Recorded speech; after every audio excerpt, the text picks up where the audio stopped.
A gang of cyber criminals stole $45 million in mere hours by hacking their way into a database of prepaid debit cards and completely draining cash machines. Brooklyn U.S. Attorney Loretta Lynch called it, quote, a massive 21st century bank heist, and compared it to the Lufthansa heist of the late 1970s, immortalized in the film Goodfellas. In Manhattan, members of the New York cell withdrew $2.8 million in cash in less than one day using old hotel swipe keys and expired credit cards. 7 U.S. citizens in their 20s and originally from the Dominican Republic were arrested and charged with conspiracy and money laundering.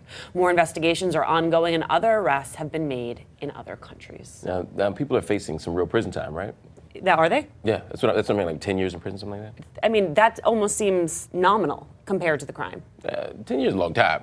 And millions of dollars. Yeah. I mean, it's not like somebody died. Right. Anyway, I'm not dismissing the crime. I'm just saying there's real time at stake here.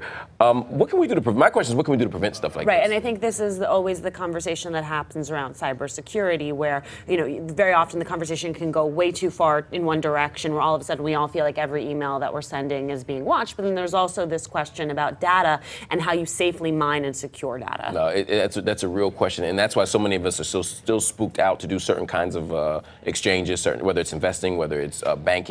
We don't want to do it on the internet because there's so many instances where this kind of stuff happens. It'll be interesting to see. As far as the prison time goes, I think what you'll more likely see is people exchange reduced sentences for teaching. Flipping on each other. Flipping on each other and teaching the government how to do this stuff.